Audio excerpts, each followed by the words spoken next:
Well, hi everyone who's already in the room. My name is Stephanie Russo and I am one of the archivists in Dublin City Library and Archives. And I'm also joined by my colleague Tara Doyle, who's a senior librarian in the Dublin and Irish collections, and of course by our speaker, Dr. Simon Egan.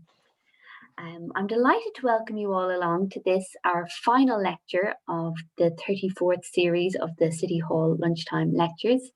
And this is, as I say, the final of our Death and Disease in Dublin series. And before I begin, before I introduce Dr. Egan, there's just a few little notices that I want to share with you all. Firstly, the two of our previous talks, so Dr. Ida Milne's talk on the Spanish flu and Dr. Susanna Reardon's talk on venereal disease, were recorded and they're available to watch back on our blog, the Dublin City Library's blog. So if you missed either of those and you'd like to watch back, you'll be able to find them.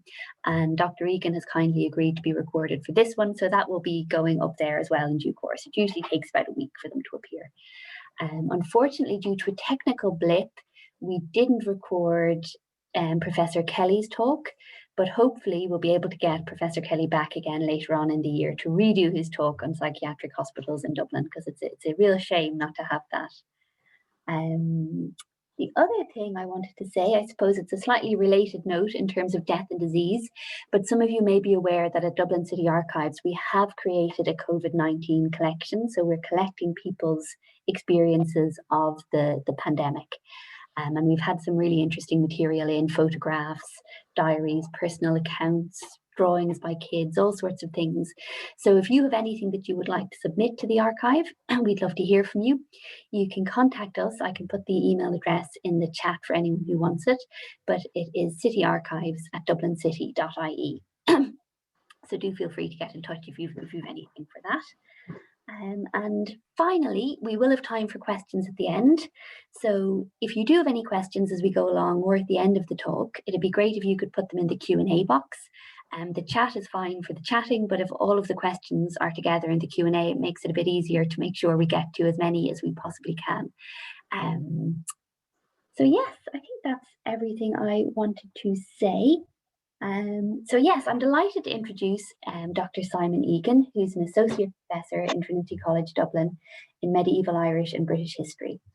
His research focuses on land and lordship in the Gaelic-speaking world of Ireland and the Highlands and Islands of Scotland during the later Middle Ages. But today he's going to be talking to us about the Black Death in Dublin. So I'm delighted to hand over now to Dr. Simon Egan. And thank you so much for the invite, Stephanie. It's lovely to be asked to do these kind of things.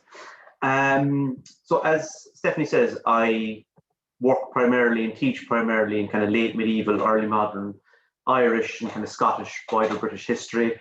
I used to teach a course called War, Pestilence and Climate Change, which I designed back in 2019 before all of this started. And I'm kind of wishing I hadn't now, because it proved to be eerily prophetic. So be careful what you wish for, I guess.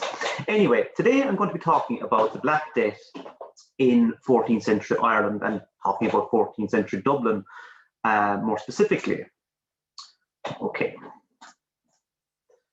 So the Black Death is defined as the largest pandemic to sweep across Eurasia in the 1340s and 1350s. Okay. Traditionally, it's regarded as having moved from the steppe region of Asia westwards into the Black Sea and Mediterranean, across the Middle East and North Africa, before finally moving into Europe. It killed up to 1/2 of the Eurasian population. Conservative estimates would put this at between maybe 50 to 60 million deaths in this period, in the 1340s, 1350s, but it could have been as high as 2 million. We really don't know, but it has a devastating impact upon the demographic, the population of later medieval Eurasia, and it takes the population of these regions almost 3 centuries to recover. So the population of Europe does not begin to reach the same levels that it had in the early 14th century until the early to mid 17th century. So it is quite a significant shift in Eurasian history. Now, the pestilence, the plague itself, is caused by the pathogen Yersinia pestis, which is carried by fleas living on rodents. It's highly transmissible in human populations, and it comes in three main forms. The first and most common form is the bubonic plague, and that comes largely from the bite of an infected flea. An example, epizootics. We talk about epidemics and pandemics. These affect human populations, but epizootics or panzootics affect animal populations. So when you have rodents that are infested with these fleas carrying the plague, when the rodents die, the fleas need a new blood source, a new source of food. And this drives them to seek, this pushes them onto humans. So the fleas move from the dead rodents to humans seeking a new blood source, or a new source of sustenance. The symptoms of bubonic plague include a fever, chills, weakness, followed by swollen lymph nodes known as buboes. Okay, so these awful, horrible, black, bulging spots, these are all the typical symptoms of bubonic plague. And it has quite a high fatality rate, estimated at between somewhere 66% to 80%. So it is very, very serious. It is a deadly disease. The second form is septicemic plague, and this is largely caused by interaction with contaminated fluids or tissues. So it's slightly different from bubonic plague, which is based on being bitten by an infected flea. But an example of how you can get this form of the plague, a hunter, for example, skinning an infected animal. That would be kind of a good example, I think. But it can also itself, it can in some cases be transmitted by flea bites, but it's primarily through interaction with contaminated fluid or tissue. So skinning a dead rodent, a dead animal, is the primary means of transmission. The symptoms, similar to bubonic plague, in terms of you get fever, chills, followed by a severe form of weakness, followed by bleeding, both internal and external. The skin and your tissue turns black, or can turn black, so a dark color, and the tissue itself begins to die. Okay, again, similar fatality rate to bubonic plague, about 66% to 80%. So again, it is fatal. It is an extremely dangerous strand of the plague. The third form then is known as pneumonic plague, and this is caused by breathing in infected droplets. Prime example, being in close proximity to a plague bearer. So someone who has the plague, who has this pneumonic version, they're breathing out infected droplets and you breathe them in. That's the primary method of transmission there. The symptoms, again, fever, headache, weakness again, followed by pneumonia. And it's believed to be 100% fatal. Okay, so again, very, very serious. These are the three main forms. Bubonic plague, anyway, is the most common. And the vast majority of deaths in the 14th century are attributed to this strand of the Black Death. I'm just going to talk about this very briefly as well. Recent research, however, literally in the last decade, has challenged a lot of what we think we know about the origins of the plague and the time frame for it entering Europe. So there's been some really interesting work done here. Like I said, recent scholarship has very much challenged our understanding of the origins of the plague, how and when it arrives in Europe in the 1340s. And also we tend to think of this as being a European or a Eurasian event, something that spreads from the steppe region, the western steppe regions of Asia. I have a map shortly where we can find some of these regions out. But an event or a disease that begins in these steppe regions and moves into Europe, Europe is seen to be the worst affected region of Eurasia at this time. But recent scholarship has challenged an awful lot of this. So what do I mean by all of this? Well, traditional narrative, that our traditional, up until the last decade or so, our traditional understanding of this plague and how it arrives in Europe is as follows. So typically, it was believed to have been spread by the Mongols or the steppe people in the early 1330s. So the idea is that the plague, the Black Death, historians pointed to the early 1330s as the beginnings of this plague in Asia. The Mongols, or different groups of the Mongols, pick up the plague, and when they're pushing into kind of Eastern Europe, Western Asia, they spread it. So it's the Mongols become the primary vector for spreading this disease. The siege of Kaffa, which is in Crimea, it's in the 1340s, it was controlled by Italian merchants. That's besieged by the Mongols in 1346. There is an account of this siege where the Mongols catapult plague-ridden bodies over the walls. So this is kind of seen as an early form of biological warfare. So the idea is that the Kaffa is besieged, the Mongols hurl these bodies over, they infect the Italian community inside the wall, this community of Italian merchants. The Italians then board a ship, they flee Kaffa, and they bring the plague back to Europe.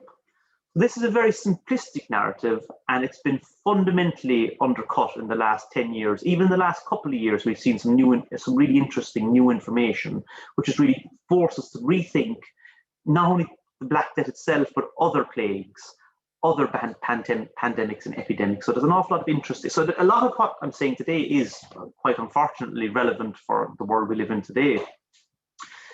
Just have a quick look at the map here. So again, this is a very, this kind of depicts primary, the timeline for the transmission and the spread of the disease across Western Asia and the rest of Europe in this period. So for example, if you can see my cursor at Crimea here, which is now contested between Ukraine and Russia today. Kaffa is located here in this little area. It's believed, the Italian ship is believed to have made its way down through the Dardanelles and back to the Italian peninsula. So that's kind of viewed by many, or at least in traditional understanding, as the means by which the plague arrives in one of the most densely populated parts of Europe, that being northern Italy, and then dispersed outwards across the rest of the continent. So it affects everywhere in green, Italy, Spain, the kind of urban network stretching across Europe in this period. Southern Europe primarily at first, then spreading into Northern Europe, the German-speaking lands, before making its way into the British Isles and Ireland. So that's the traditional understanding. Okay, most of this is correct, but the origins of this are important, and we'll talk about this very shortly. Okay, so Monica H. Green is one of the kind of the leading figures in this area of reassessing what we know about the Black Death. And she published an article called "The Four Black Deaths" in the American Historical Review in December 2020. Normally, academic writing like this is confined to kind of academic forums. This article actually was a feature done on it on the Irish Times a few months ago. Okay, so again, it ruffled an awful lot of feathers. And I would suggest if you can get a copy of it somehow, have a read of it. It is fascinating. She's also very active on Twitter, and she actually posts a couple of blogs and summaries of this article. So it's very easy to find out the core arguments. I'll repeat them here anyway. So the summary of Monica Green's core argument is as follows. She uses, not just herself, she's kind of providing a synthesis of scientific research, historical research. But the idea is they use a genetic-based approach. So they look at graveyards dating from the Black Death period, and they're able to map how if they can find bodies that died of plague, they're able to map, using genetics, they can map, how the plague moves across Europe from Asia at this time. So essentially, they're mapping the ancestry, the genealogy of the plague. It's been done with COVID-19 today in a large extent, mapping strains, mapping the different variants, how they move across the world. Monica Green and her colleagues do it for the 14th century. But it's used, graveyards are really, really important. So if you can date a graveyard to the period of the Black Death, that is really important. So, for example, in London, there are certain graveyards that are closed in the 1350s. So they know that these are Black Death graveyards. There's no bodies from other periods there. So you need to have kind of concrete evidence. You need to be able to find graveyards that are no longer in use from the 1350s onwards, okay? Because you get contamination and there's different periods and stuff. So that is important. Okay. But the core argument, and I think this is fascinating, Monica Green says, and actually argues quite cogently, and I agree with this, that the plague begins at least 100 years earlier in Central Asia, in the lands of the Karakitai, which is kind of in west of Mongolia today. So the Karakitai were a steppe tribe, a nomadic tribe, that are conquered by the Mongols in 1216. So that's crucial. So the plague originates in the lands of the Karakitai. When the Mongols conquer these lands, it brings them into contact with an infected marmot population. So a population of rodents which are carrying the fleas that have the plague, the Yersinia pestis, that pathogen. So the Mongols, they conquer the Karakitai lands in 1216, and this brings them into contact with the Black Death, which is carried by these marmots, these rodents. And Green describes this as a big bang event, which creates not just one. So the Black Death in Europe is one lineage or one strand of the Black Death. There are also 3 others that spread across Europe, so spread across Asia at this time. My apologies. Okay, so they spread out. So from the Karakitai lands in Central Asia, one strand will eventually go to Europe, which causes untold suffering there. But others spread out. One goes north into kind of Russia, another one goes south, another one goes into China. Okay, so it spreads out very, very slowly, eventually reaching Europe. How is it transmitted? Well, it's the grain supplies. Okay, so the Karakitai lands are incredibly fertile. It's where the Mongols end up growing. When the Mongol Empire is expanding in the early 13th century, it's where a huge amount of their grain is grown. So it is a breadbasket for the Mongol Empire. So while the Mongols are expanding up north, south, east, and west, they're drawing grain supplies from these regions. The marmots and the fleas, somehow the different infected rodents end up in these grain supplies, either sneaking onto carts or burrowing into them, into grain sacks, and that's how they get dispersed across the Mongol Empire. Why hasn't this been discovered before? Well, one reason was the primary source material wasn't really available for it there. The siege of Baghdad in 1258, which is being besieged by the Mongols, is one example where we actually have primary source material where we can chart this, and more primary source material, chronicles, accounts, is coming to light, and it is being translated into English. So a lot of the time, the material, scholars working, let's say, in Europe, didn't have the different languages needed to study this material. So siege of Baghdad, 1258. The Mongols have Baghdad under siege, but there's a chronicle source which talks about bubonic plague. It describes all the symptoms. It's the Akhbar-i Moghulim, I hope I'm pronouncing that properly, my apologies if not, or Mongol News, right? It was only translated in 2018. Okay, so this is one of the kind of the eureka moments in studying the Black Death, its origins in Asia, and how all of this relates to Europe. It's moving westwards very slowly along these military routes that are kind of underpropping, and these supply routes that are underpropping Mongol expansion in this period. Okay. So that's really significant. It starts in at least the early 13th century, not the 1330s as historians previously believed. It actually begins in the early 13th century. So it's a slow moving disease. The idea is that it was generally assumed to be this explosion in the 1330s. No, it moves very slowly across Asia and into Europe in this period. So how does this relate to Ireland? Well, crucially, we should see, just to kind of sum it up there, the Black Death is not a decade-long explosion of suffering, beginning in the mid-1330s and lasting through the 1340s and into the early 1350s. Rather, it's a disease that creeps across continents until reaching a crisis point. So by the 1340s, 50s, it has reached its crisis point. We've got a critical mass of disease has built up in Western Eurasia that spreads into Europe. Okay. Crucially, Ireland is at the very end of this process geographically. It's on the northwest geographic periphery of Europe, so it's one of the last areas to be affected. That's at the very end of this long, drawn-out process that has taken over a century. Okay. So when and how does the plague actually arrive in Dublin? Just a brief overview, and we'll talk about this in more detail shortly. So the plague arrives on the eastern seaboard in 1349, most likely in Howth or Drogheda. That's important. So it comes into the eastern seaboard. And from there, from Howth, Drogheda, Dalkey, it spreads into Dublin.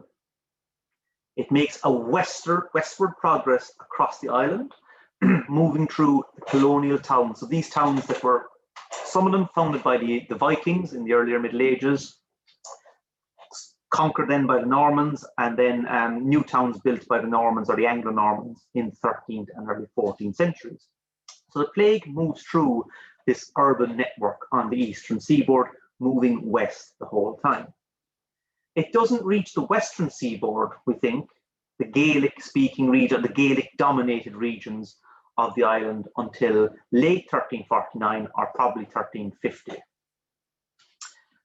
But between August and December 1348, an estimated 14,000 people died in Dublin, according to one chronicle at least. That's 100 dying every day from the plague. And we could probably say, again, I'll speak to this in more detail shortly, we don't have a massive amount of primary source material charting the plague compared with other parts of Europe, which I'll talk about shortly. But we think that the death toll in Dublin, the impact of the plague is similar in all the different towns across Ireland, all the colonial towns at least. So it has a similar scale for the rest of the colony.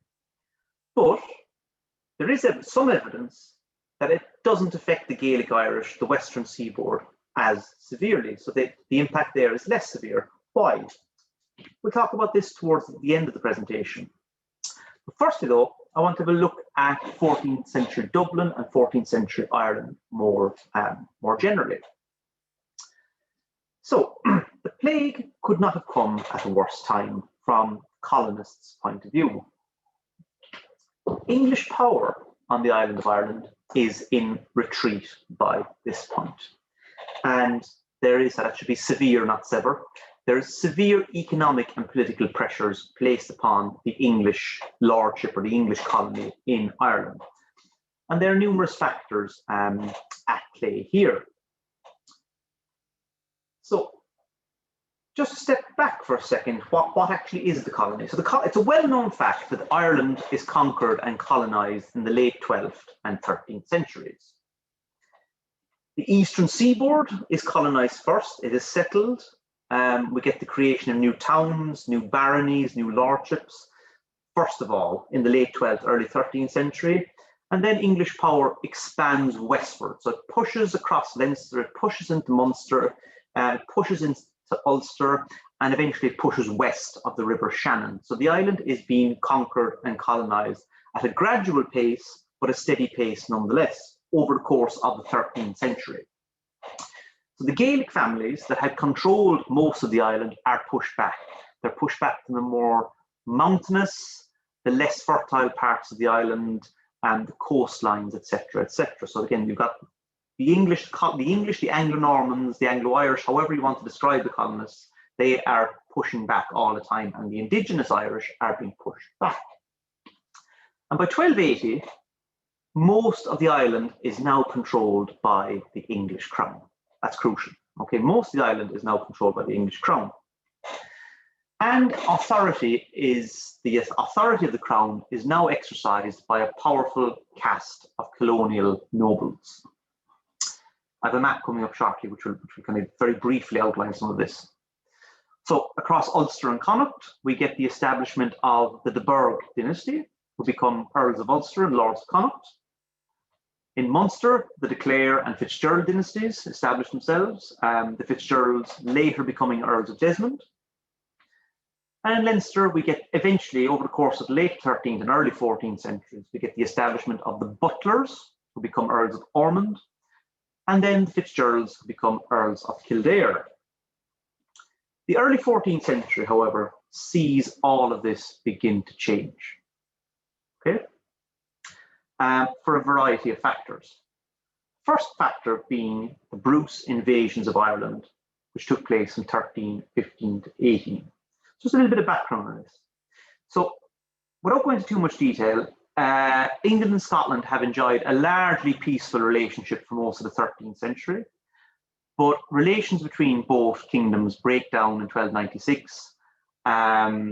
War gets very nasty very quickly, and eventually in the early 14th century, in an attempt to open a second front against the English, the Scots invade Ireland. Okay. The Scots invade Ireland. Robert Bruce, King of Scots, and his brother Edward Bruce, they invade Ireland in 1315, 1318.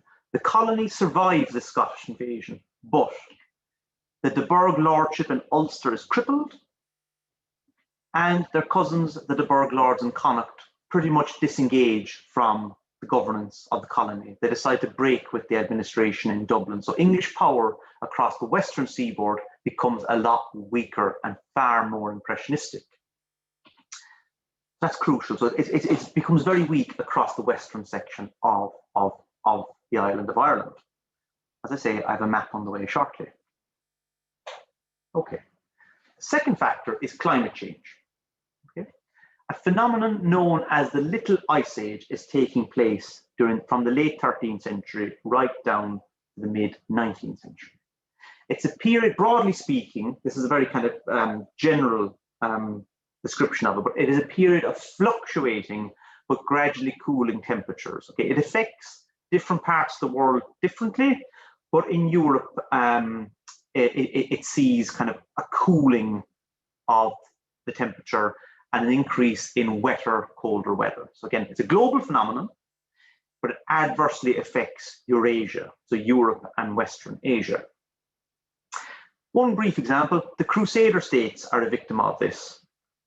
The idea is that the climate in Europe, while it gets very cold, in kind of the Middle East, it gets increasingly dry.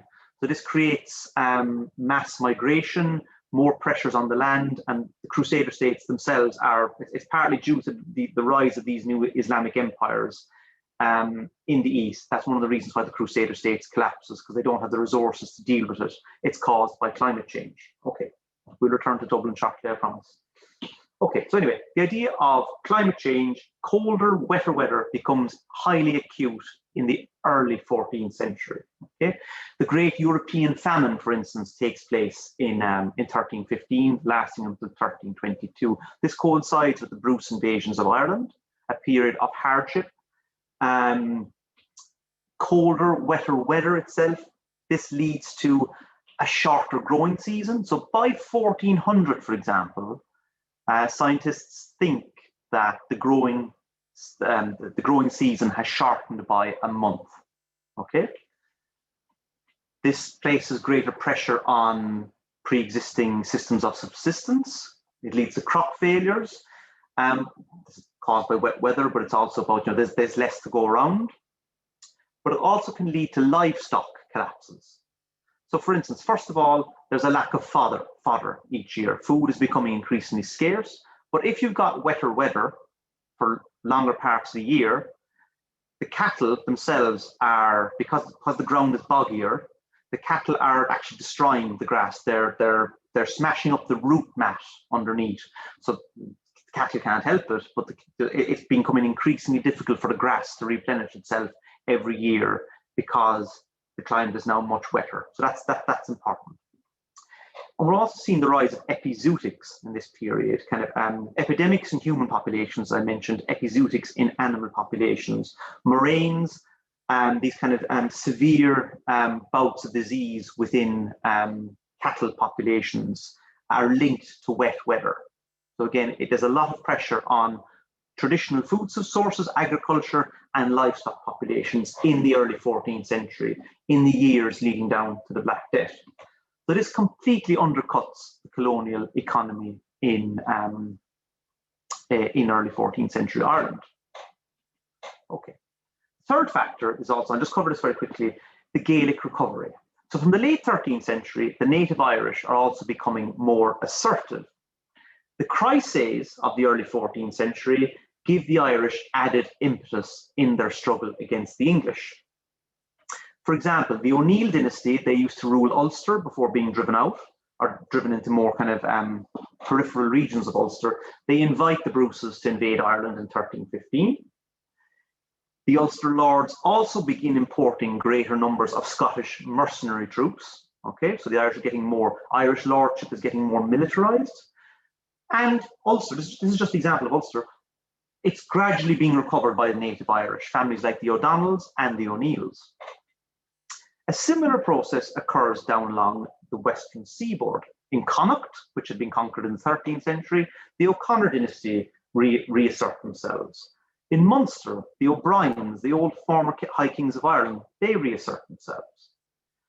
The De Burgh dynasty in Connacht, as I mentioned, they become Gaelicized. They become totally, as they had been among the most important colonial dynasts in Ireland.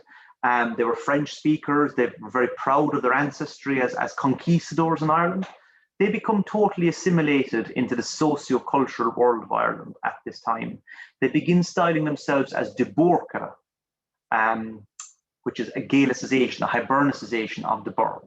So they're becoming Hibernicized at this time. So we're witnessing kind of a profound cultural shift at this time, all very detrimental to English power in Ireland. So in sum, in the early 14th centuries, large areas of the former colony are either lost to resurgent native Irish, or families such as the Burkes or the de Burca, these old colonial families that were so important in the 13th centuries, their relationship with Dublin is becoming increasingly ambiguous.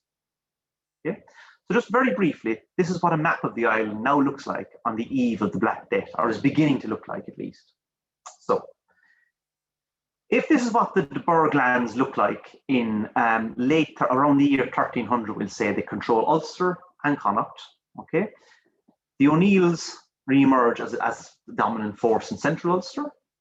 The O'Donnells of Tyrconnell then push back. The O'Connors push back, so you can see the lordship is getting carved up. The Burkes or the de Burca of Mayo, they're one branch of the de Burghs that break, we'll say, with the colony. The Burkes and Clanricarde are another branch. So their relationship with Dublin is very ambiguous, almost non-existent in some cases. The O'Briens of Thomond, again, carve up what's left of the colony in Munster.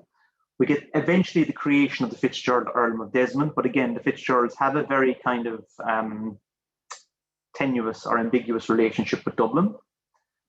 The McCarthys of Desmond in southern Munster. The MacMurrough Kavanaghs remained a seriously powerful force in southern Leinster. The Butlers of Ormond, who are actually very effective and very loyal to the English crown throughout the 14th and 15th centuries, they hold on. The creation of the Fitzgerald Earldom of Kildare becomes really important to protecting what's left of the colony in Leinster as well. A region known as the Pale eventually emerges in the later 15th century, but it's named as the Pale in the late 15th century, but it's the region that eventually becomes the Pale is being defined in the later 14th and early 15th century as well. And there, just to save time, there are kind of a smattering of other smaller lordships across the central part of Ireland. So that's roughly what the map of Ireland is beginning to look like. It's a collection, a patchwork of different powerful families, most of whom have little or nothing to do with the English crown or maintaining English authority in Ireland. So again, the reach of the crown, the reach of the colony is becoming weaker all the time. Okay, moving on to the Black Death in Ireland. So what do we know actually about the Black Death in Ireland? Well, aside from the obvious, that it arrives here, it causes devastation, we know very little. Why is this the case? Well, we only have one relatively detailed chronicle source, that of Friar John Glynn, who dies in 1349. So he keeps an annal or a chronicle of what's going on in Ireland during the 1340s. He devotes a certain section of it to the plague. He describes how it arrives, what it does, what symptoms of it are, but that's about it. It's barely mentioned in other chronicles in Ireland at this time. Even the Irish sources, the Gaelic Irish material, there's very little there on the plague in Ireland, okay? Compare this with other regions of Europe where we have dozens, sometimes hundreds of texts talking about how the plague, shapes different parts of Europe. So Boccaccio, writing the Decameron in Florence, gives a very vivid description of how the plague comes into your house, how it kills certain members of your family, how it leads to a reshaping of society. Petrarch in Parma also writes, so we know a huge amount about the plague in southern Europe because there is a really strong culture of chronicling, of writing about it there. Archaeological evidence in Ireland is also very scant. Plague graveyards, I mentioned these earlier in the talk, they're paved over largely in the Georgian period, so we don't actually have access to those graves anymore. The Black Pits in Portobello might be an example, but we're not entirely sure. So ultimately, it's this really scattered and fragmentary nature of the remains, both the human remains and the written remains. It makes it very difficult to track the development or investigate the plague in Ireland. So as I mentioned, London has plague cemeteries which close in the 1350s. So a lot of work can be done on these archaeological remains because we know they are plague graveyards and because there's a lot of writing about the plague in London at the same time. So bottom line is it's very hard to do this for Ireland. Okay? But what can we do? We can do certain things. Contextualization is really important here. We can reconstruct what happens in Dublin based on other regions of Europe. For example, we know that the plague spreads in warm weather and it affects densely populated urban areas. We know that according to John Flynn, at least in his chronicle, it arrives in Dublin in early August. It may have come from England, okay? And Dublin and the eastern seaboard, Dalkey, Howth, Drogheda, they all have really strong trading connections with the English port of Bristol. So it could very easily have come from Bristol. We know the plague is in Bristol in June, based on English records. But it could very easily have come from the continent. Okay, again, Dublin, the eastern seaboard, is very much plugged into this wider European mercantile network. So there are numerous vectors for the plague to transmit into Ireland. Rats, again, may have brought it in initially. So the black rat, the ratus in Latin, they may have brought it in initially on these ships, or it could have been brought in by infected passengers. Okay, so again, there's different means by which it could be transmitted from overseas into Ireland, but it probably comes in through these mercantile links. So once a ship arrives at port, the rats, if they are infected, they leave the ship and they burrow into the port. They then infect local rat populations, and this takes about between 1 and 2 weeks.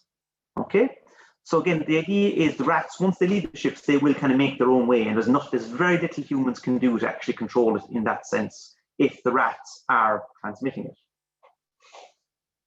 So Flynn, as I mentioned, he gives the plague arriving in Drogheda and Dublin in August, that's actually 1349.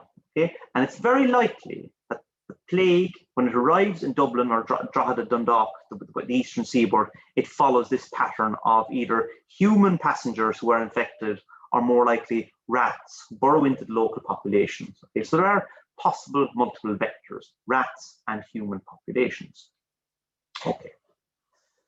So the weather and the geography also play a role in the transmission of the various strands, and we can apply this to Dublin as well.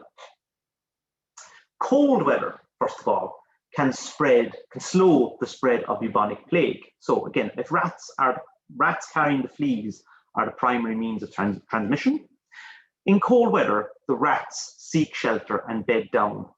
It's cold. The fleas need humid, reasonably warm weather to propagate, and the bacillus, so the Yersinia pestis itself, needs about 25 degrees Celsius, thereabouts, to flourish very effectively, okay?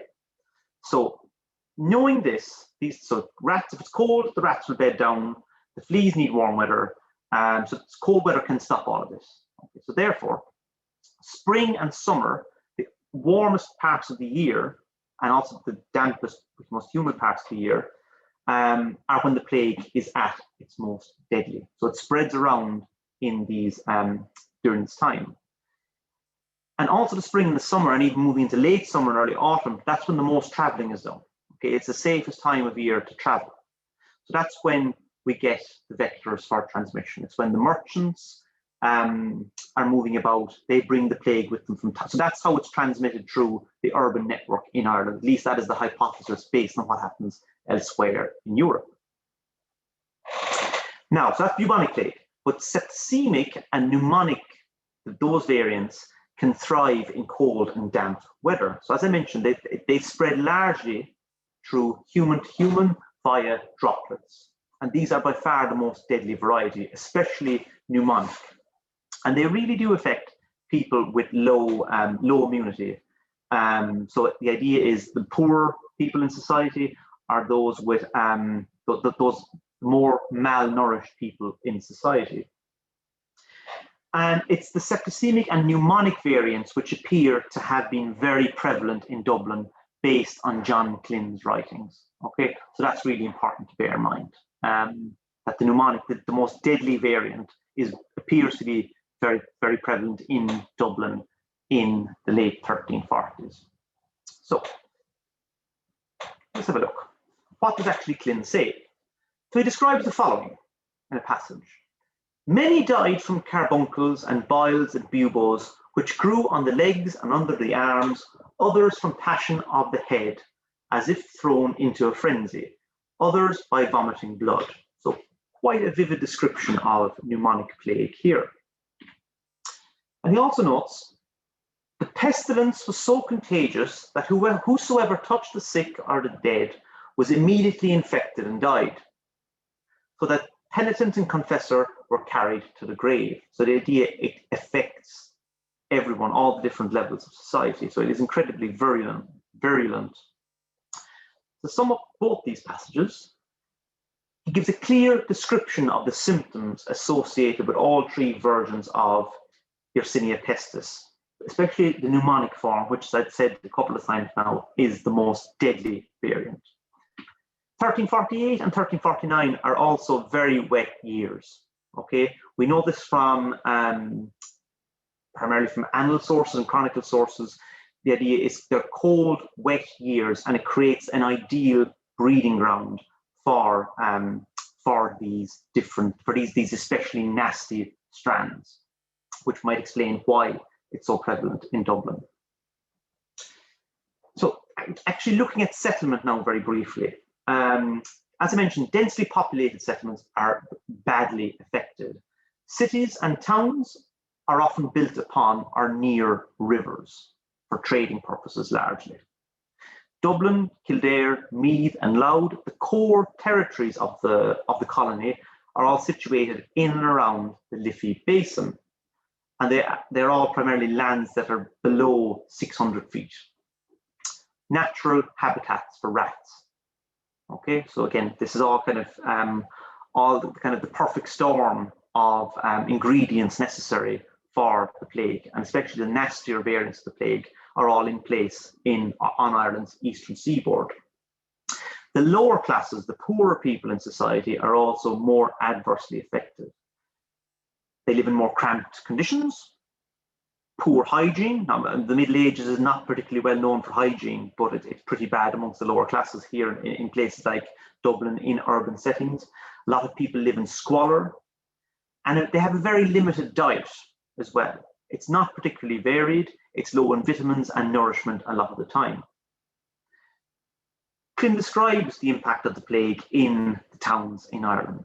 The cities of Dublin and Drogheda were almost destroyed and wasted of inhabitants.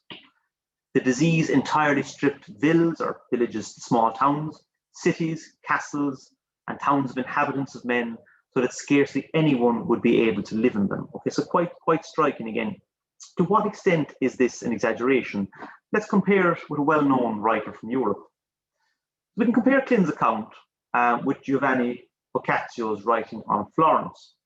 And he notes, as for the common people, as well as a large proportion of bourgeoisie, they presented a much more pathetic spectacle, for the majority of them were constrained either by their poverty or the hope to survival to remain in their houses, or the hope of survival to remain in their houses, my mistake.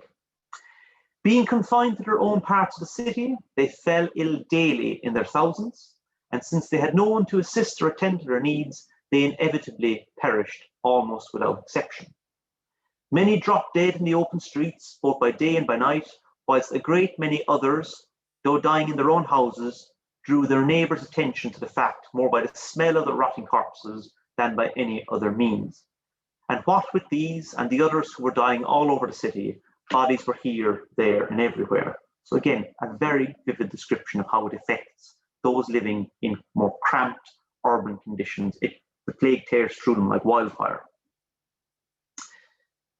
Couple of slides left. The nobility and the upper classes fare better by and large, but they're not spared. Okay, they have a better diet, better living conditions by and large, and they are able to leave Dublin if needs be, so they can get out of these cramped conditions if needs be.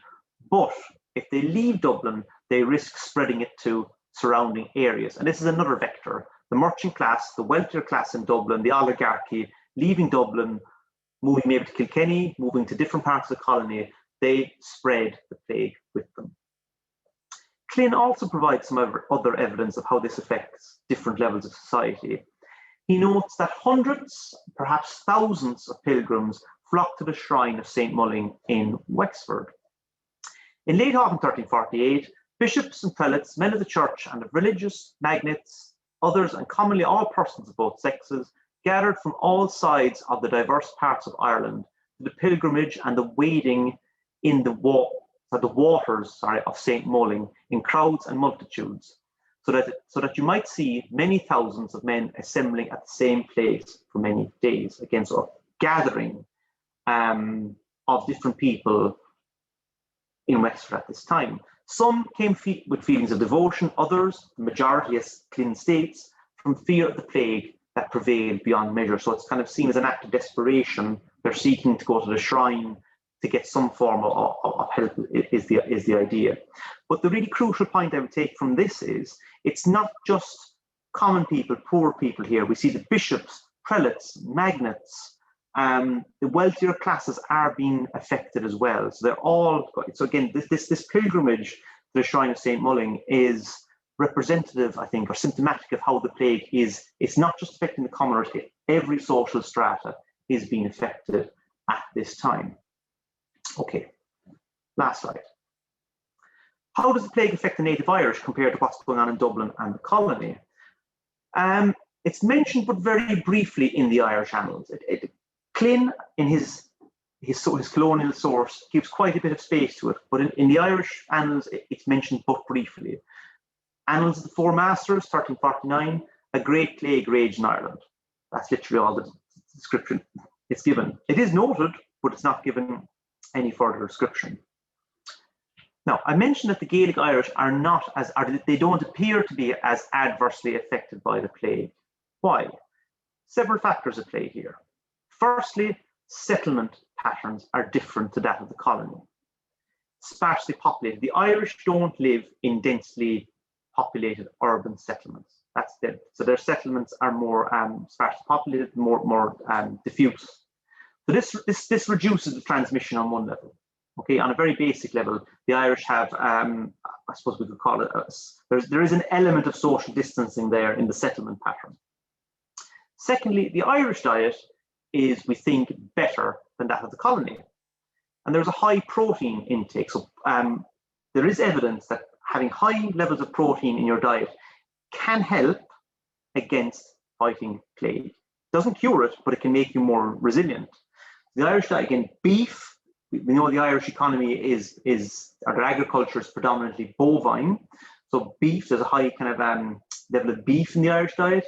Oats, again, have a certain amount of protein in them. Milk, certain types of fish. So again, the Irish diet it lends itself to making one that little bit more resilient to plague. Like I said, there is evidence this can fight the plague. Thirdly, the blood type is important. Again, there's been some work done on this. There is a high concentration of blood group O on the western seaboard. Okay, and it's believed that having this blood type can help combat the plague. There are much lower levels of it on the eastern seaboard, so that's another factor. And fourthly, the practice of transhumance. Large sections of Irish society are nomadic. Crachts, coming from the Irish cuireacht, essentially you've got large herds of cattle that can be moved around, that are driven to seasonal pasture depending on the time of the year. So this allows certain sections of Irish society to avoid plague centres. So if they find this plague in a certain part of the island, they can avoid it. So there is that extra level of mobility there, which doesn't really exist in the colony. Okay. If you are interested in reading more about this, I'd suggest the two best studies on this topic are Maria Kelly's A History of the Black Death in Ireland, and also Maria Kelly's The Great Dying, the Black Death in Dublin. Both are incredibly insightful, very readable, and very accessible. So again, I would kind of direct you towards those if you want to learn more about the plague in Ireland. I teach courses on this, and they're on the recommended reading, so I would very much recommend. Thank you for listening to me. Well, thank you very much, Simon. That was fascinating. And I don't know about everyone else, but I am really pleased that we've got COVID and not plague at the moment. I think the plague definitely sounds a lot worse than COVID. So we do have some questions. We've got lots of positive comments saying what a great presentation it was. There's one question that just popped up in the chat, so I might ask you that before I move into the Q&A. Simon mentions 14,000 deaths in Dublin. What proportion of the population was this? Over 50%? The short answer is I don't know. It's very difficult to work out what the population of medieval Ireland was, even in kind of general estimates. But 14,000, you could have had up to 30,000 people living in Dublin at this time. So 14,000, just shy of half of that. So yeah, I would say that's thereabouts the population of Dublin and its hinterland could easily have been, the hinterland extending into the nearby counties as well. But so 14,000 could have been up to half, maybe even slightly more than half of the population, I think. I don't know for certain though, my apologies. Yeah, that's okay, that's fair enough. I'm going to ask this one because it's popped up because it's what I was actually wondering myself. So I'll ask this next. Great presentation, thanks. How did the Black Death finally die out? We don't know. Maria Kelly talks a little bit about it in her book. And the idea is we're not entirely sure. So it still exists in certain parts of the world today. It's still there in Mongolia. It's still there in North America as well. So it's what I would suggest. I don't have the answer to that, but what Monica Green's article, if you can get a read of that, it's really interesting because she says that you've got the plague gets seeded in certain regions. So the idea is that the Mongols moved into one region and they brought the marmots with them, and then those marmots infected the local rodent population, and then maybe the Mongols stayed there and didn't leave again. So while plague could disappear from different parts of the world just through natural processes, it could still be in that part of the world. So that's one of the reasons why they think it's still there in Mongolia. People didn't leave for a long time, but the plague remained living amongst that population. So why it disappears in Ireland? The idea that just so many people die and the plague doesn't have, there are no more hosts for it to reproduce. Again, that's one of the arguments. Anyway, we don't know enough about it yet. Okay, fair enough. Another one here. Could the plague have been spread through human fluids, mouth and sex organs?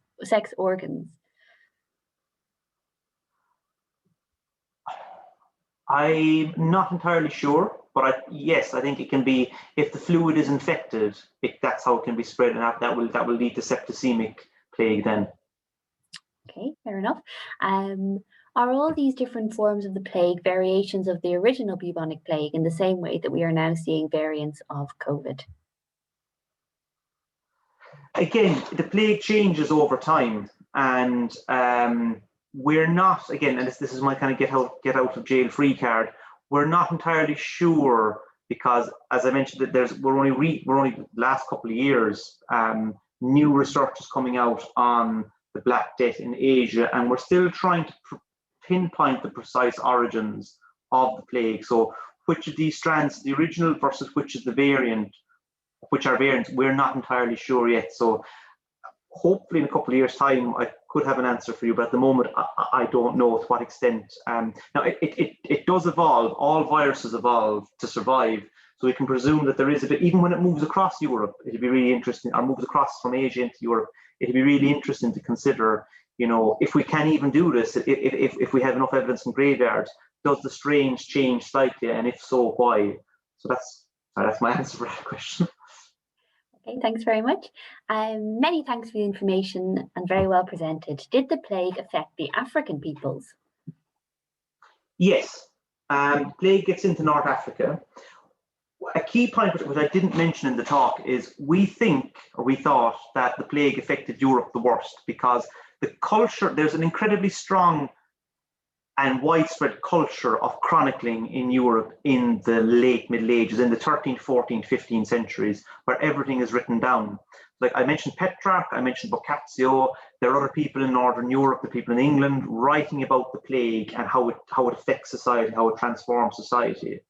We often thought because we don't have those kind of accounts in Africa, Middle East, or Asia, that the plague didn't impact there. It's just that the culture of writing in Europe is very different to the other. But again, as I mentioned, Monica Green, they've started looking at different accounts in Asia. It's only in the last few years that accounts in what would have been known as Persian are being translated into English. Accounts in Arabic are being translated. And it turns out actually the plague is there. It's just, and it appears to be just as bad in parts of Africa, North Africa, the Middle East, and Asia. It's just that the written culture, the literary culture, is different, and it doesn't record things in the same way that things were recorded in Europe. So that's a huge divergence, and it's given rise to, nobody ever questioned it. They assumed that Europe, it was a European event, and no one thought to look at other parts of Eurasia or Africa. So yes, it does affect Africa just as badly. It's just finding the evidence for it. We have to just work a little bit harder. Okay, and there's two questions here about rats, so I might ask you both at once and you might be able to answer them all together. One, is the plague transmitted on all rats? And then, were the rats sick from the plague and were they symptomatic? The rattus, the black rat, is most commonly associated with the transmission of the plague. Different types, I think, I'm not entirely sure, but I think all rats or rodents can potentially get it's the fleas. If the fleas decide to burrow into or latch onto the rodents, so technically all rodents, and there's quite a variety of different rodents, like marmots, rats, that do bring it with. So yes, I think that all rats, all rodents can potentially be can transmit the plague.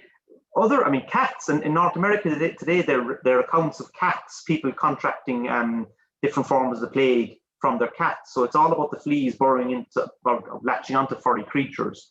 So yes, I think in different types of rodents, all rodents are potentially hosts for these fleas. Are the rats asymptomatic? I don't know. Potentially, there's no reason to think. It affects us humans in different ways. There's no reason to think it doesn't affect animals in similar ways as well. So I think potentially they could be asymptomatic. Okay, brilliant, thank you. Now, someone obviously feeling a bit worried about the plague. Is there a vaccine for the Black Death? Do we need to worry about it? No, the plague can't be cured, as far as I know. It's not. Funny thing is, we actually have quite a strong, from what I understand anyway, because it ripped through Europe so badly as other parts of the world. A lot of Europeans have some form of resistance to it. So there is. I don't think we need to. Like I said, it's still in Mongolia. And last summer, when we just came out of lockdown, it was on Sky News that plague rediscovered in Mongolia, and I was thinking, oh my God. But it's been there all along, and it's no, I don't think we really need to be worried about it for the moment. And I think it's very rare. Like I said, it pops up in North America. It is rare though. It doesn't spread through populations like it used to. I don't know. Is that because of better hygiene plays a huge role in this as well? Rats not being as, again, pest controls are much stronger than they were before. Think of a medieval city. Think of the filth. Think of, the streets. I mean, like it was rats would have been everywhere. Whereas we don't have that today. So I think I think we should be okay in the grand scheme of things. Okay.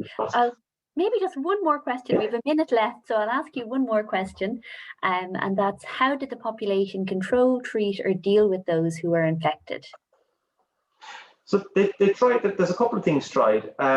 They actually understand that quarantine is, so the quarantine coming from Venice, the idea of plague ships coming in. The idea is to keep quarantine. It's 40 days. Italian is not good, sorry, but it's the idea of, they understood quarantine, social distancing, extreme social distancing, keeping people away, worked. You see this in England. You get plague hospitals being built, people being segregated. So they understood that pretty well, considering they didn't understand a lot of other things about the plague. Symptoms as well. I think John Clynn's account is really, really interesting, because there is an attempt to pinpoint symptoms, to diagnose things based on symptoms, which we see across Europe. So while things are often couched in terms of providentialism, this is God's judgment on the world, as people believed. And at the same time, there is this attempt to scientifically explain what is going on. So quarantine was something, trying to attribute symptoms and discuss the symptoms was another thing. They also tried, again, this plague masks, and the idea they believe, a lot of people believe that the airs and vapors contained plague. Again, the idea was right in terms of pneumonic plague, if it's spread through droplets.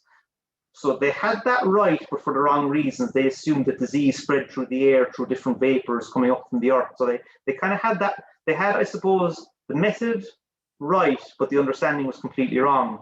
So they tried to make masks for themselves. And you can see this even in the 17th century. You see the terrifying masks of plague doctors, these big beaks and hats. And they would have stuffed beaks full of herbs and stuff, which they believed would keep these vapors at bay. So yeah, they tried different things, which would not look a million miles away from what we do today to combat COVID in many respects. Distancing, segregation in terms of, if you have a virus, you have to isolate. So a lot of those things already existed. The scientific knowledge is developing. It's still not great, but I mean, there is an attempt, which I find fascinating if you're interested in the history of science, history of medicine. There is an attempt to explain things in a rational manner. But Clynn's account is fascinating because on one level he does try the scientific approach, but then he latches onto something. He tries to explain in terms of a prophecy and God's judgment on the world, and so there is kind of an almost a tension, but we would perceive it to be a tension. It made perfect sense to him. Okay, well, thank you very much. There's lots of really positive comments coming in about what a great talk it was, and I know I'd certainly agree with that. There are questions we didn't get to, unfortunately.